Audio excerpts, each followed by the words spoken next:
gotta say to the camera? Yes, sir. Knowing is all you want to. We built for this shit. We don't fold, motherfucker. We don't fucking fold. Son, I gotta do that next.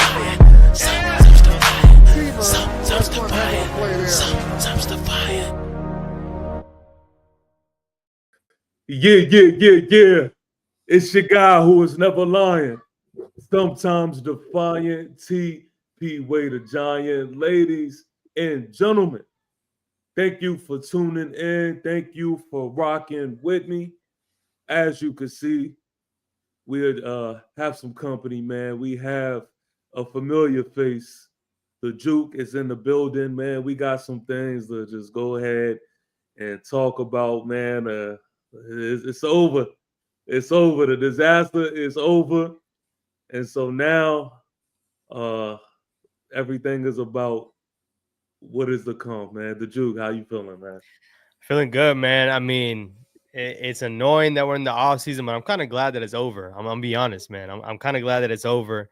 Unfortunately, I don't get to spend my vacay or the off season in Cancun, so I don't get to do that stuff. But yeah, right. I mean, I'm glad the misery's over. I'm glad we can kind of talk about what's heading in the draft. And I mean, I thought we were gonna be talking about a new head coach and GM, and that's not the case here. We both chopped some videos talking about it. I'm sure we'll talk about it here, but I'm glad to be on here, man.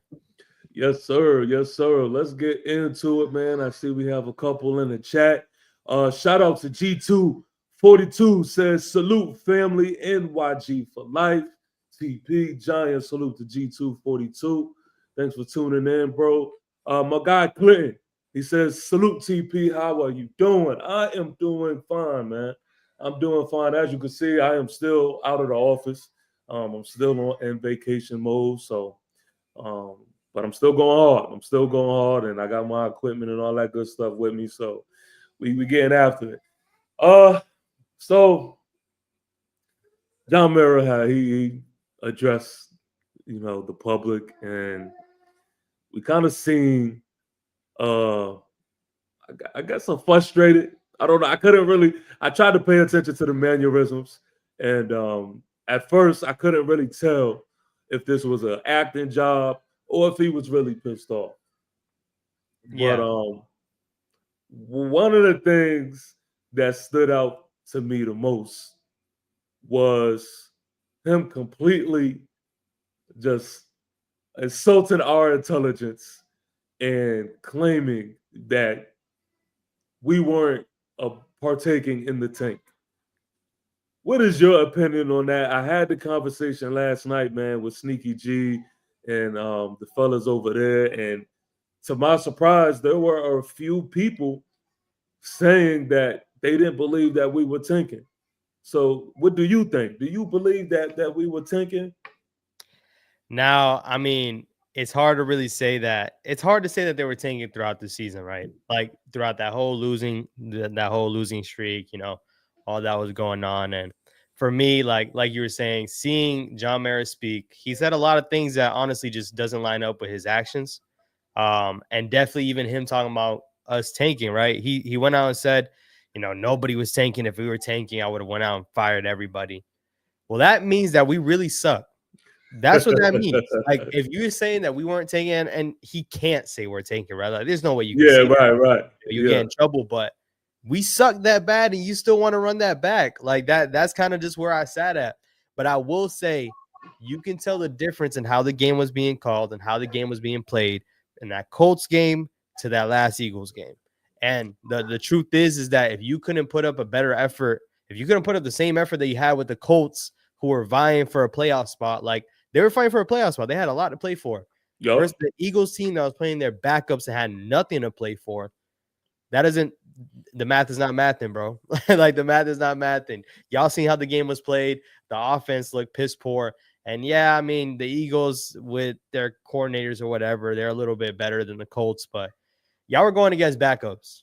Like y'all were literally going against backups. You were going against a third string quarterback, no starting receivers, no Saquon, and y'all still got beat. So it just doesn't make sense to me. And honestly, like his words don't match his actions. And that's the frustrating part. That right there is that, okay, You're telling me it wasn't a tank. So if that wasn't a tank, then what was that? Like, this doesn't make sense to me because as a Giant fan, it was okay for me to watch the disaster go down the second half of the season because I felt like it was obvious. I felt like it was a clear tank. I felt like everybody was on the same page. Then, like you mentioned, the Colts game came about. And so I'm like, what is going on? And then, of course, we was back to regular scheduled programming versus Philly. And then you have John Mara comes out and he has this strong statement saying that if anybody even thinks about tanking, we are set to fire him ASAP or whatever it was. And so my mind is just all over the place when it comes to that. I just felt like, man, this is another press conference where somebody from this organization is really insulting our intelligence, man. And I couldn't even wrap my head around just how we finished this thing, man. And I'm just like, all right, this season was garbage, but the fact that we can't even tank right just made it even worse for me, man. Because now we're in a position where we have pick 3 of the draft, and there's actually a conversation on what we want to do here. And I think that if you just complete the tanking job, you don't really have much to really converse about. You have all the power. You're at that number 1 spot. And so, yeah, that was a very frustrating part of it. But another thing that frustrated me, outside of the fact that he came out and said that we keeping Shane at Dable, was he also mentioned that he had a conversation with Coach Dable saying they talked about or had the conversation on if he should call plays next year. What do you think about just that sentiment alone? I think, once again, man, a lot of what he was saying just doesn't make sense to me. You hired Brian Daboll, why? Because everything he did in Buffalo. You hired him because you saw what he did with Josh Allen. You saw what he did with the Bills in the playoffs. I mean, shoot, they could have been in the Super Bowl if they were able to beat the Chiefs, and they still have yet to beat the Chiefs in the playoffs. But, I digress. He came over here to be an offensive guru and fix his team. And last year, we had the worst offense. I mean, not last year, 2 weeks ago, we had the worst offense in the league. Yeah. Led by yours truly, Brian Daboll. I know what it is with the quarterback. I know what it is with limited players, all these different excuses, because they're all excuses at the end of the day. Yep. Brian Daboll being asked to kind of get rid of calling plays, like, you have this guy on your staff for that reason, and keep in mind, like, hindsight is 2020, right? But prior to the season, we wanted Daboll to call plays because we're saying, hey, you got Mike Kafka calling plays. You saw what ended up happening. We want to see you call plays because you're the head coach and you need to die on your shield. If he wasn't dead, I don't know what he was. I thought he was a dead man walking last year. Like, that's a fact. He called his plays and we were still the worst team, like, offense in the league. So, I mean, it doesn't surprise me. It doesn't surprise me he asked him to kind of take away the play calling. But for me, that just shows that John Mara is a lot more involved than we think. And now, we always thought John Mara was involved. We did. We always said it. But then once Joe Schoen stepped in, we said, nah, John Mara taking a step back. He's not going to be involved that much. Joe Schoen's going to run this team. This is the opposite. And I understand he's stepping in because we just had the worst, season in our history. In the 100th year, we had our worst season in history. It was a disaster, man. But if that, like, with all that being said, you still decided to bring this guy back, knowing all this, knowing how you feel about his offense, knowing how you feel about his play calling, what we saw on the product on the field, how disappointed you were, and you still want to run it back. Like, that's the part that really gets me. And going a little bit past it too, I don't know if you have anything else you want to touch on with Daboll. Did you have anything else you want to touch on with Daboll? No, keep going. We'll get it off. Yeah, keep going. Something that just doesn't make any sense to me is bringing them back and expecting wins, like expecting wins like this That just doesn't make sense to me because all the signs are pointing clear, right? The Giants need to draft the quarterback. They have to draft the quarterback, whether it's Shador Sanders, Cam Ward, or some other guys I'm going to be speaking on. They got to bring in some type of quarterback, whether it's a free agent. They're going to, right? Yep. Now you want them to flip the script and try to make the playoffs with that team when the boy, and I know how you are with Daniel Jones. You had your quarterback, and y'all couldn't win no games. So what faith do I have in you bringing a quarterback and John Mara is now expecting wins, right? He wants us to make it to a playoff team. And I'm going off on a tangent. I'm really going off far, but the point is let's fast forward. You draft the quarterback, you bring him onto this team. The team doesn't perform. We don't make the playoffs. You're upset because you know what Brian Daboll and Joe Schoen have been doing. You fire them next year.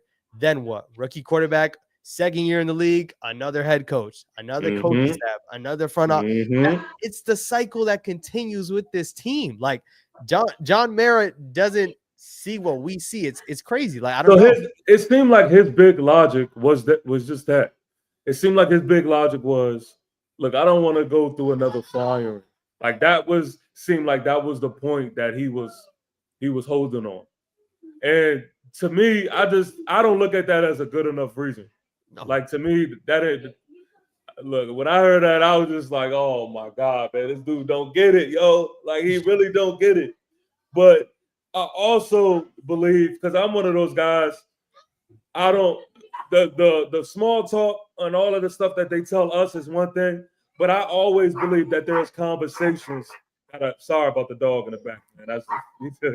But I always believe that there are conversations behind the scenes that people are not going to know about. And I really like to try to read it between the lines on what I believe, what was said. And basically, I think Coach Daboll and Joe Schoen as a tandem, they was on their salesman like-ish, and they tried to pitch something to John Mara, and he bit it. Yeah. And that is what we have.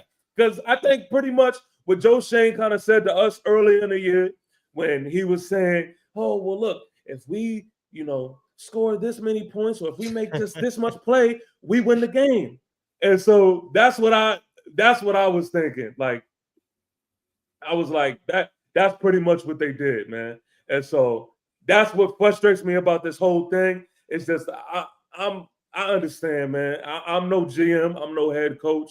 But anytime that I feel like I have more smarts than the guys that are leading this organization, it pisses me off, bro. It really gets to me, man. Hey, and shout out real quick, my fault. Shout out to In the Zone podcast too, man. You got a big week ahead, man. I'm definitely tuned in to everything that you got to say going from here on out, man. Because listen, man, the Vikings' hands is definitely full. I want to just say this real quick. Side note.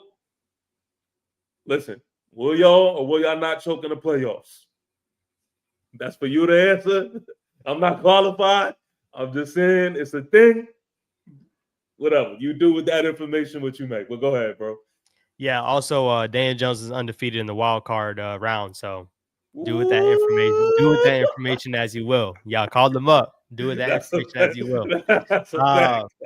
But like you were saying, man, it's like an insult to our intelligence for sure, especially seeing our owner go out and do that, right?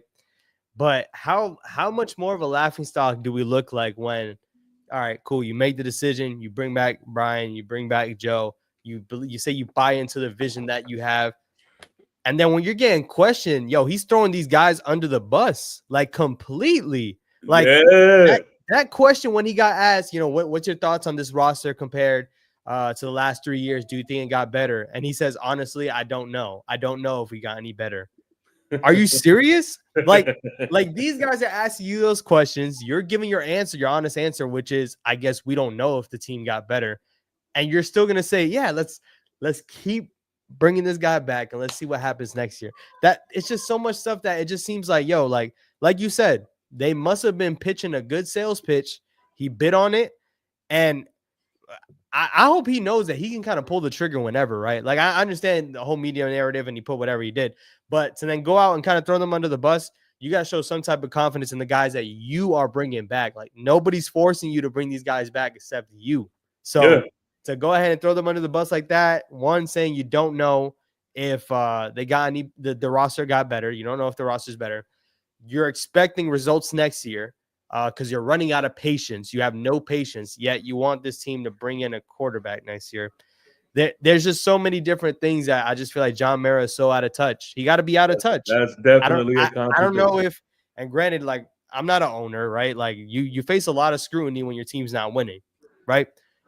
But he must be like blinders up, seeing nothing. Like, he must have just saw those 2 planes flying over MetLife and just said, yeah, I mean, I'm disappointed, but I can't do what they said. I can't, fire everybody, like you said. Yeah. I can't fix a dumpster fire, Well, let me ask you this. I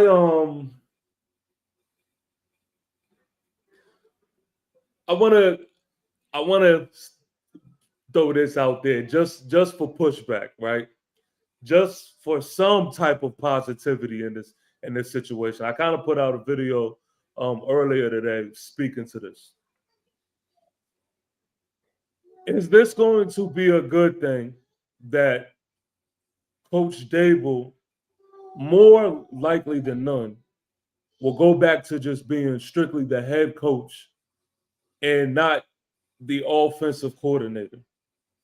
Is this going to be something that can maybe bring back what was special about that 2022 team, to where he could focus on the team as a whole and not just focus on what he has to do schematically for the offense? Because he's going to have to bring in an OC, an OC, and more than likely Kafka isn't going to be here. So do you look at that as a good thing? Do you look at that as a positive thing? Or do you see that and say this is just another hole that we digging ourselves down? So I'm going to use Brian Daboll's words, right? I'm going to use his words. After that Colts game, after Drew Lock, threw 5 passing touchdowns or 4 passing touchdowns, the first time we've seen it in a long time for the Giants. After you saw that game, he spoke to the media after, and he said, that's what happens when you get good quarterback play. Which those words were strong, because is he throwing shots at the front office? Is he throwing shots at Daniel Jones? Like, what do you mean by that, saying this is what happens when you get good quarterback play? I'm glad you mentioned that. Using what he said himself is all going to depend on the quarterback. I don't even care if it's him calling plays or not. 2022 was a great season. We went to the playoffs and we won a game, but it was a great season because we don't do that. We don't do that often. Well, for what we had, definitely. Yeah. The following season, he was still in that same position, and the team completely was just out of it. Completely. Kafka was still the offensive coordinator. There was reports thinking that Daboll took over play calling, but he didn't, especially like if you think back to that Cardinals game last year, when the offense erupted. But overall, like I said, 2023 was a still similar type of role, but you can argue that the quarterback play was bad, especially after Daniel Jones tore his ACL. The quarterback play wasn't up to par. You saw them get on that 3-game win streak with Tommy DeVito, but at this point, I'm wondering what it was. Was it more Daboll? Was it more DeVito? What was it? So I think I don't have a lot of optimism in this route, but I think rightfully so, right? Like, because last year we saw what happened, and it's really hard to bank on. It's hard to bank on. Who's going to be our offensive coordinator next year? It's looking like Mike Kafka's out the window, and that's going to be for the first time in 3 years. It's going to be a different type of offensive personnel in here. So yeah, I mean, I might sound like a negative Nancy. We're 1 week into the off season, but it's hard for me to have some type of optimism in this guy. No, that's facts. That's facts. Like I be trying to just tell people, because I don't know, man. For some reason, I just run into Giant fans that's just positive patties, man, and they just see all good in Dable and Shane. And they're all for it. Just, let's give them another year. Just give them their quarterback. And everything is going to be, man, look, you can't tell me Santa is real and then just and expect me to just run and believe it. And I just, there were so many question marks. There were so many downfalls. There were so many terrible coaching situations, just all bad that we got as a result of this season. That it's hard for me to believe in anything that these dudes are selling right now. And that's just the truth of the matter, man. That's just the truth of the matter. But at the end of the day, we handcuffed to them, man. And these are the guys, man. Whether we like it or not, these are the guys. And like I kind of told people about Daniel Jones, listen, I'm going to root for the G-men regardless, and at some point, it's too early for it right now, but at some point, my fan cap is going to be on, and I'm going to hop in the car, and we're going to go for the ride, and it's going to be all in. But we have to talk about these things, man, because there are serious conversations when it comes to this team because it was trash. Yeah, it was completely trash. But going forward. We got a big draft coming up, man. And listen, if this is not a hot seat for Shane and Dable, then I don't know what is. I want to ask you. You have the third pick in the draft. I'm going to set it up for you like this. First pick is Shedeur. Second pick is Cam Ward. Who you getting in the third pick? I think there's only two correct answers in this, right? And one of them is trading back. I think trading back has to be thought about because if there's a team that's calling to jump up at number 3 for who I'm going to say in a second because I think we should draft this guy. If there's anyone that's calling and they're offering, and like I said, I mean, it might be a lot. I don't know how GMs work with these trades. Somebody trying to trade up and offer a first-round pick, second-round pick, even a second-round pick to slide back a couple slots. I'm sliding back a couple slots, getting that stockpiling draft picks and kind of going that route. When you think about the direction of this team and when you're thinking about where they're at, right? Not drafting those top 2 quarterbacks in this class is tough. It is. And potentially trying to go elsewhere is tough. So stockpile any picks you can because who knows where this team could be next year, right? Like free agency is going to answer a lot of questions because if we sign a veteran quarterback or a young quarterback that's a free agent, we sign one of those guys, probably not looking at too many wins, stockpile some picks because next year you'll probably be in that area where you can kind of trade up. That's kind of where mine goes for one of them. But the no-brainer is drafting Travis Hunter. You're drafting Travis Hunter. And if I'm the GM at 3, I'm taking Travis Hunter. I talked about it with you a little bit, prior to us getting on. But in my opinion, I don't understand the notion that some Giants fans are against drafting Travis. Like some people are saying, if you want a corner, draft Johnson. If you want a wide receiver, draft one of the other wide receivers. They're saying that pretty much Travis Hunter is not the best at either position, so don't take him. I think personally Travis Hunter is a top corner, and he could be like the shutdown corner in this draft.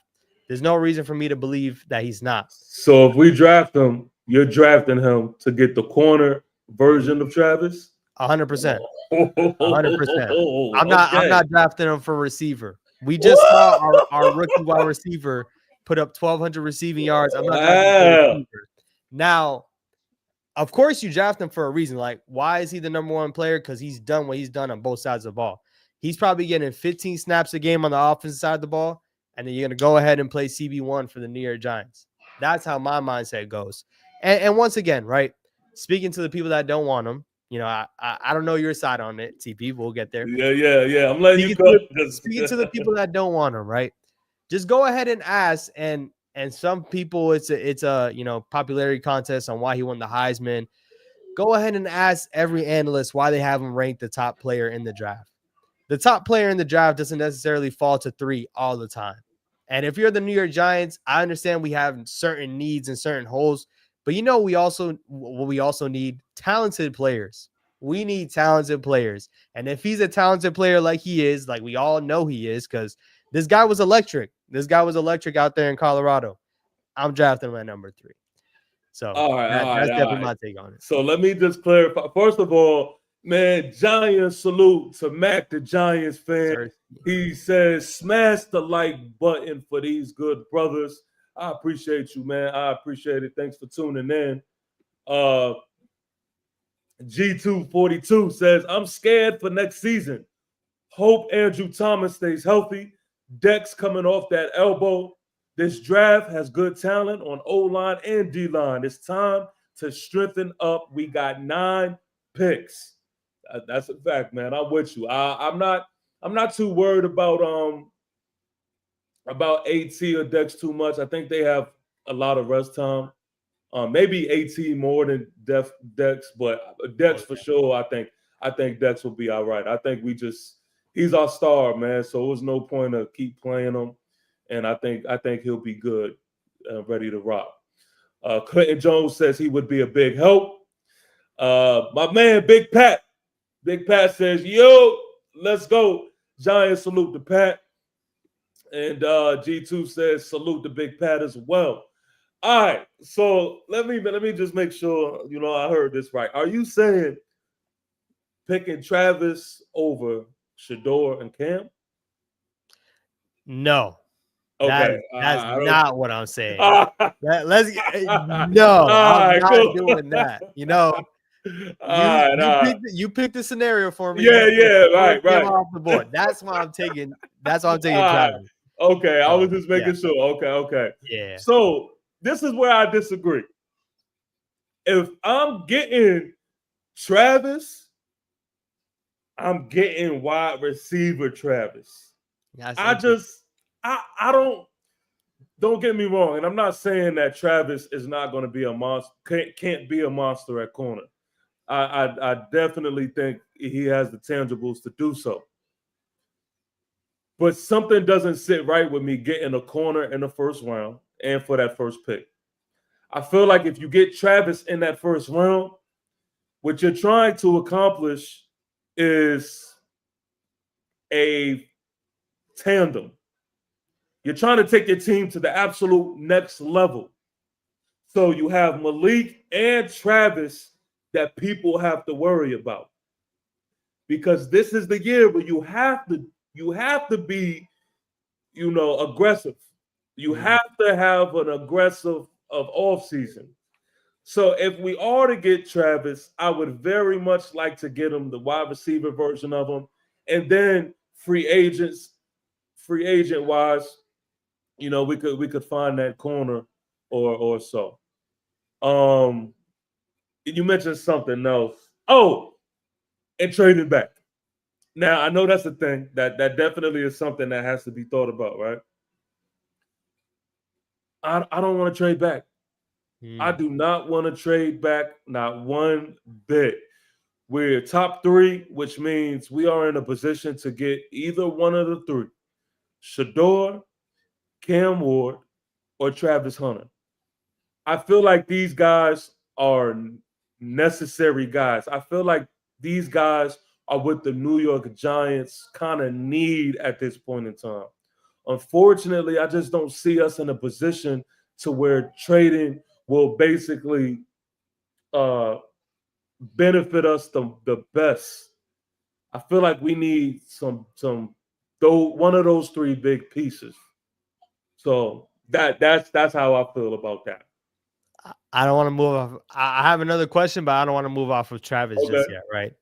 So, because either way, I mean, as a receiver, I think personally, this is just me from watching him. I'm not no draft analyst. I'm not a guy that watched a whole ton of college football, but I've seen some plays that he made.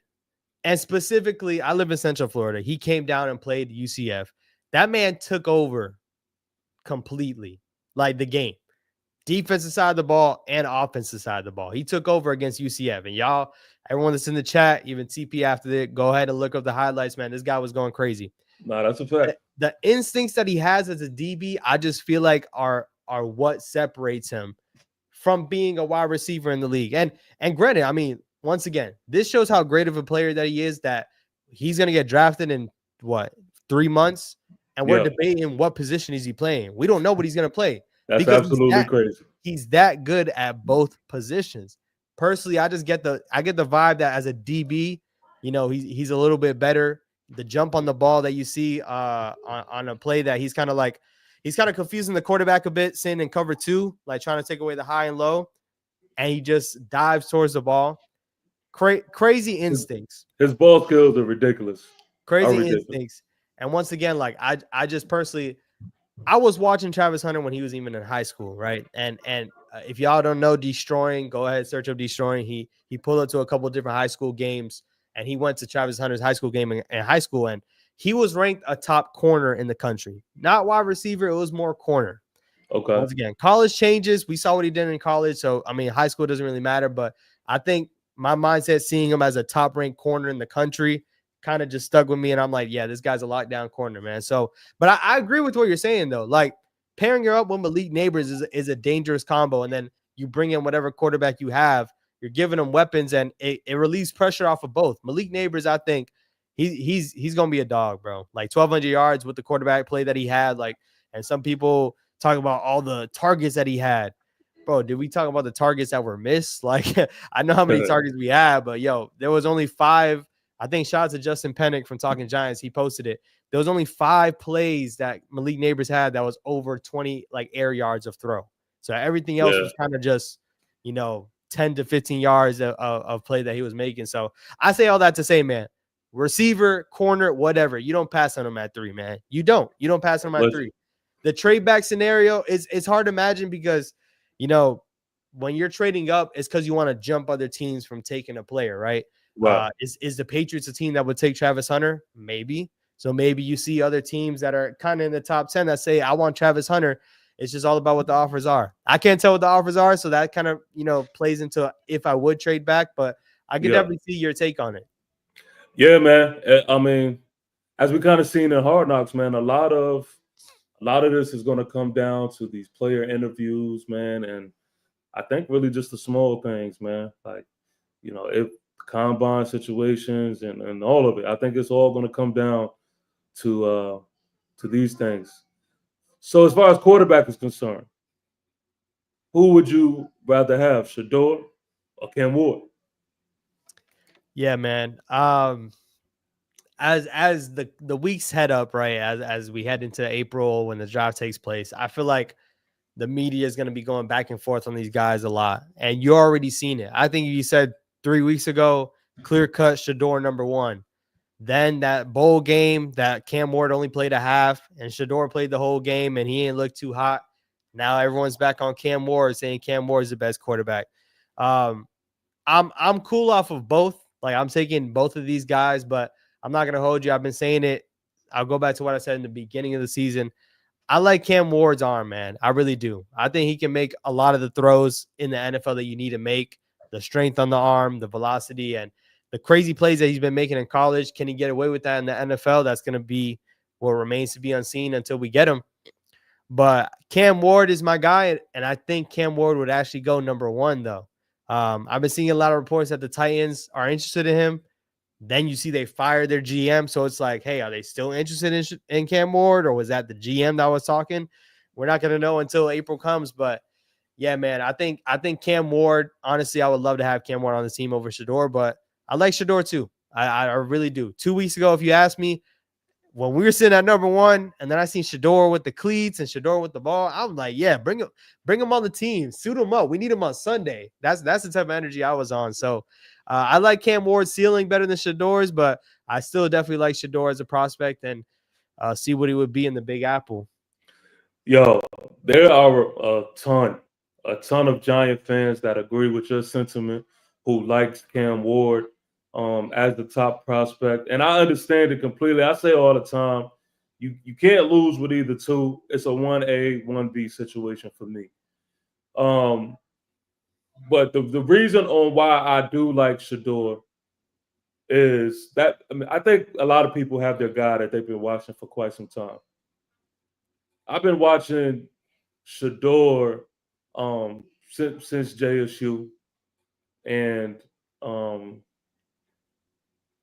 he just has the professional quarterback instinct, smarts, just everything about him just says he is he is going to be the guy that is going to be next as far as being, like he says, a legendary quarterback.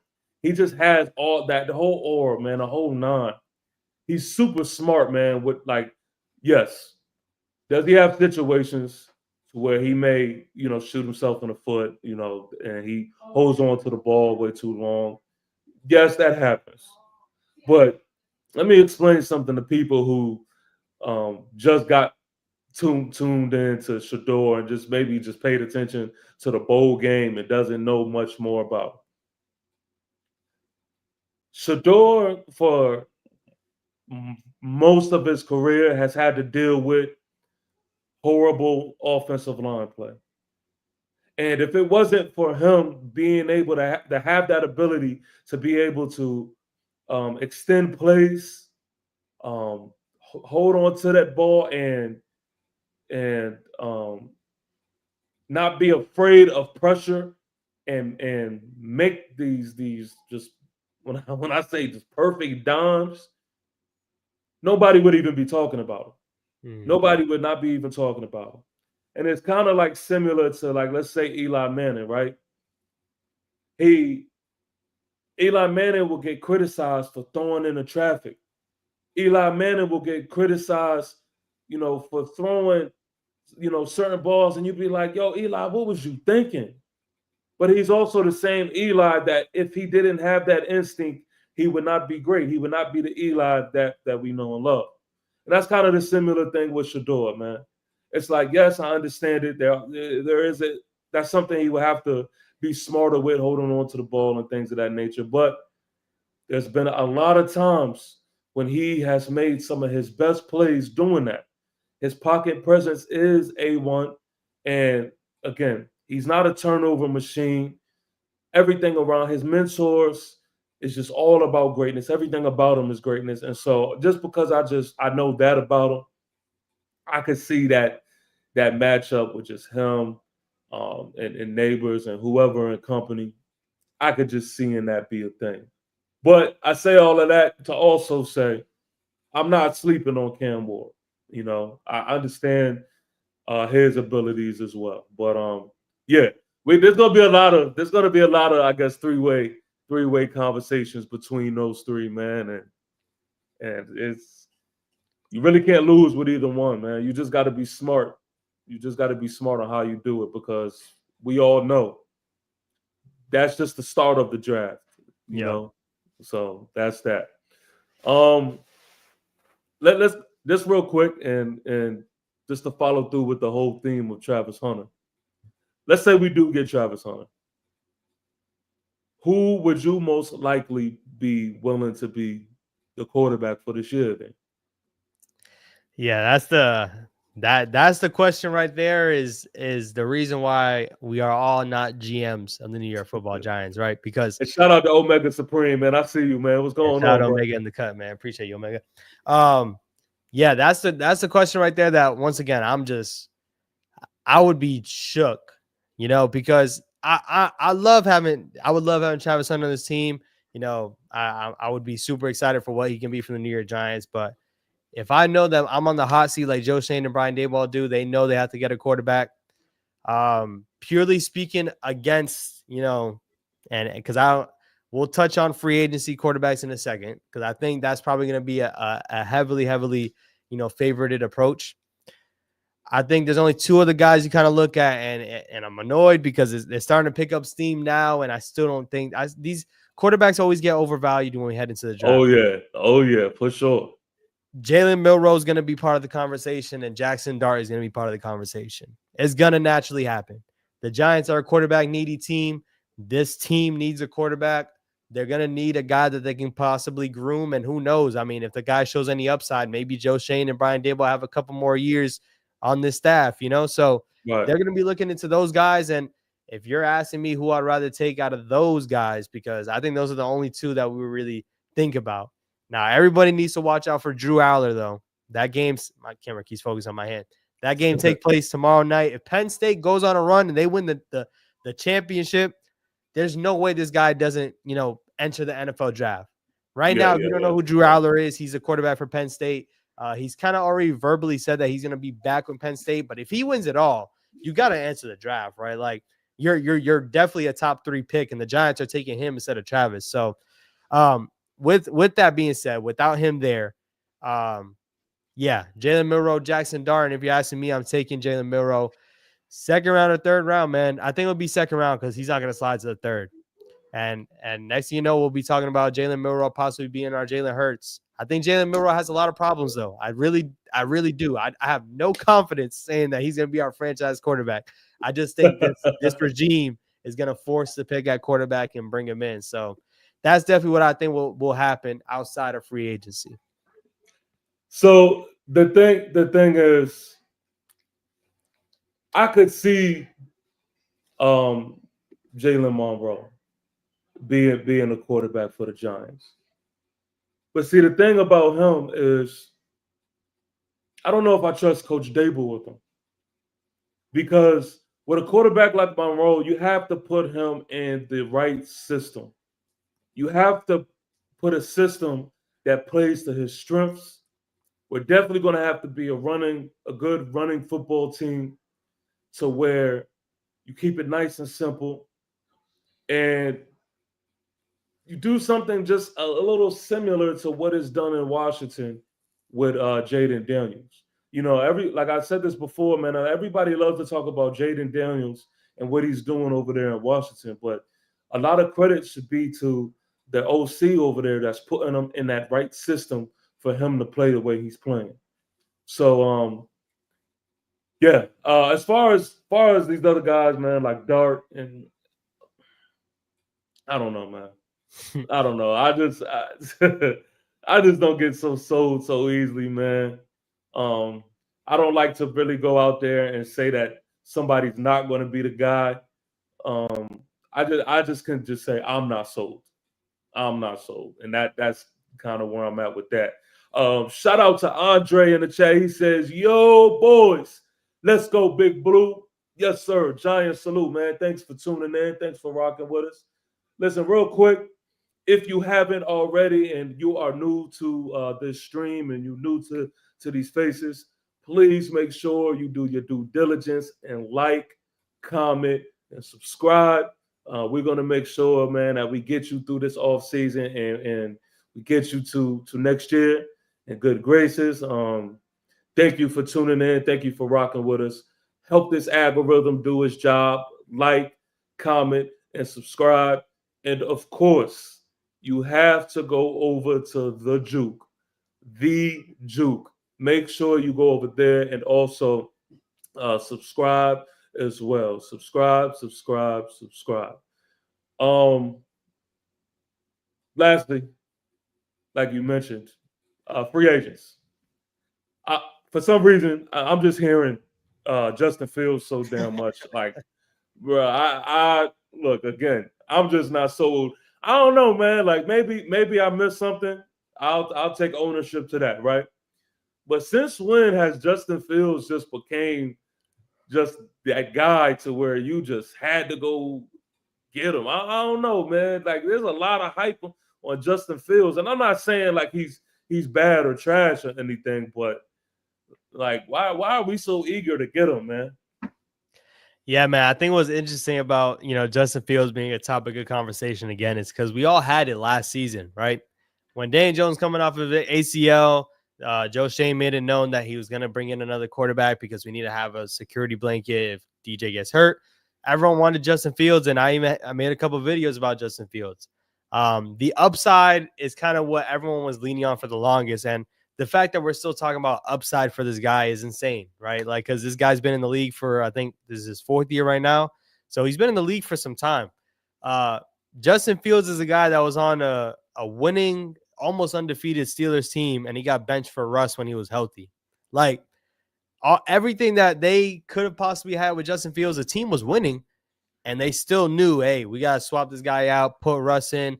the offense exploded after Russ was in the game Yeah. for the Steelers. So Justin Fields, I think people are still banging on his upside and they want to see him in Daboll's system. Personally, once again, it's hard to really say that they're 1 year, this year that they have to be aggressive. They're going to rely on a Justin Fields comeback story, and hopefully he rises this team to, is the ability there? Maybe, but there's definitely not a tape that you can look at where you say, yeah, Justin Fields is definitely going to be, transcending this team, switching up this team, and really producing for us to the level that we expect, right? Once again, John Mara is impatient. He wants to see wins. Can Justin Fields step in and win us a lot of games? He hasn't done that his whole career. Like, it's hard to say that he's going to do that for us. Right. So, yeah, man, Justin Fields is definitely the topic of conversation, and I want to be a hater on Justin Fields. It's just, bro, year 5 of the guy, and we're still wondering, can he make it? It's the same thing that people were blaming Daniel Jones with. People hated the fact that we were still banging on Daniel Jones from being a guy, So that's definitely where I stand with Justin Fields. But other quarterbacks you're going to be hearing is the Kirk Cousins, I'm sorry, there was another quarterback. Jameis Winston. Yep. You're going to hear those guys get talked about all the time. I think if we make one of those plays, I don't expect it, but if you make one of those plays, you're not trying to win games. That's what I think personally. I'm glad you said it. Because that's just, I feel like, man, I'm just done with mediocrity, man. Like, my expectations is up there. And we need to win, man. We need to win. And look, I'm not trying to get these guys that look good for a moment and get a little hype for one part of the season, and you just hop on the bandwagon because they had that time. Nah, man, I need somebody who's just going to put in pain, man. Somebody who's going to, preferably I would like somebody who's going to be the future for this roster. But if not that, if we do have to go with a veteran because we went the Travis Hunter route or whatever it is, then I would like a guy, man, that's on a mission, that is hungry, that still is really trying to go out here and win games, man. Not just somebody who's just trying to suffice and just be good and be a journeyman. So that's just how I feel on that, man. And I'm just done, man. I'm just done with the just being just okay, man, and accepting okay. I'm way past that. Yep. This coming up year, man, I'm expecting some changes, and I'm expecting a lot of aggressiveness, man. So that's that for me, man. But listen, I think we covered a good amount, man. I think we covered just enough to keep people updated on what we have in our minds, man. Look, thank y'all, man. Thank y'all for tuning in, and thank y'all for rocking with me. The Juke, anything you want to say to him, man, before you head up out of here? I definitely still have to say one more little tidbit on a player. Okay, let's go. And going back to Jalen Milroe, everyone that's in the chat, man, remember these words, these wise words from the Juke. TP, definitely remember this. Okay. Jalen Milroe is going to go to the combine.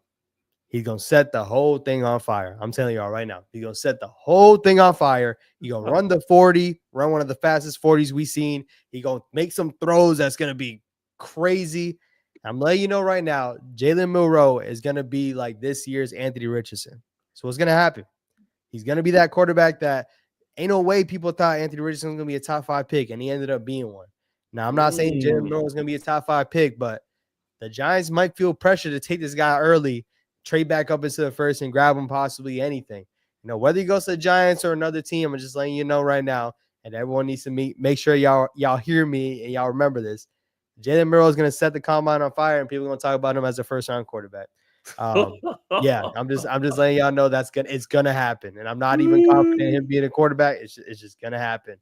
But yeah, man, like you said, man, I think we touched on a good amount, man. Overall, appreciate everyone that's been tuning in.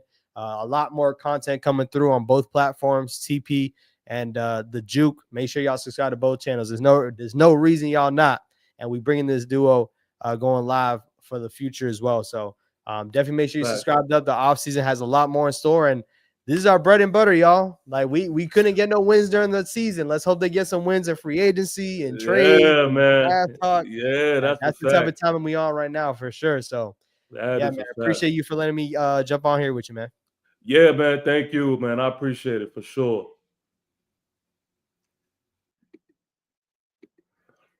All right, listen, man.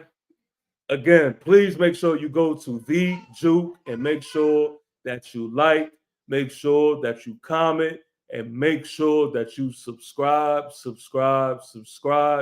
Shout out to each and every one of you that was in the chat. Shout out to every Giant soldier that is tuned in. I appreciate you.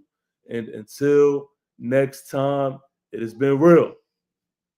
Peace. A rock don't move from a pebble. We don't cruise with the devil. We don't lose, we don't settle. Hard as heavy metal, but it's smooth as the trouble that take you to that level that we ball on. We stand tall on, but never fall on.